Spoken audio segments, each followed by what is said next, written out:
Estado, Regime e Governo, Nahuel Moreno. Extraído de Nahuel Moreno, As Revoluções do Século XX, 1988.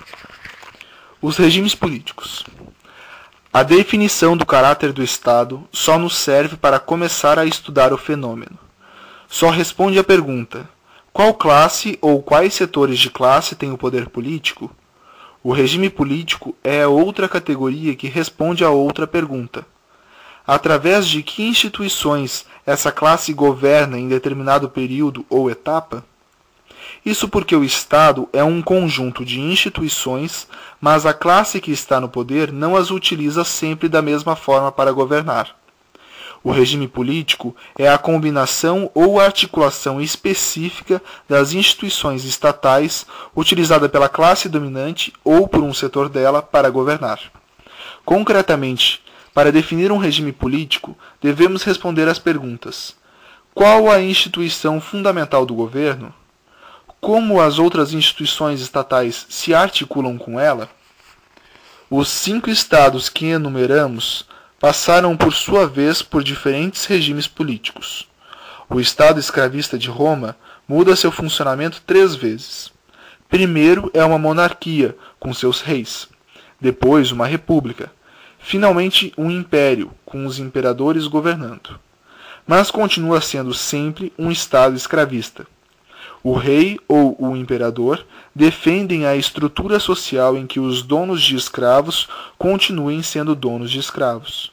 A república também, embora nesse caso não haja autoridade de uma só pessoa, mas sim do Senado, já que neste Senado só votam os donos de escravos e nunca os escravos.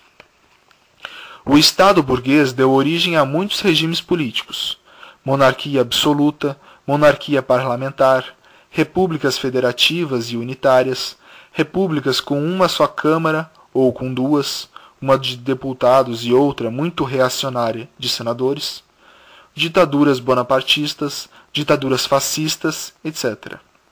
Em alguns casos, são regimes com uma ampla democracia burguesa, que até permitem que os operários tenham seus partidos legais e com representação parlamentar. Em outros casos, dá-se o contrário, e não existe nenhuma liberdade, nem mesmo para os partidos burgueses. Mas através de todos esses regimes, o Estado continua sendo burguês, porque quem continua no poder é a burguesia, que utiliza o Estado para continuar explorando os operários. Não se deve confundir os diferentes regimes com os diferentes tipos de Estado. O Estado se define, como vimos, pelas classes ou setores de classe que o dominam, o regime pelas instituições. Os governos. Quanto aos governos, em troca, são os homens de carne e osso que em determinado momento estão à cabeça do Estado ou de um regime político. Essa categoria responde à pergunta: quem governa? Não é a mesma coisa que o regime, pois podem mudar muitos governos sem que mude o regime, porque as instituições continuam sendo as mesmas.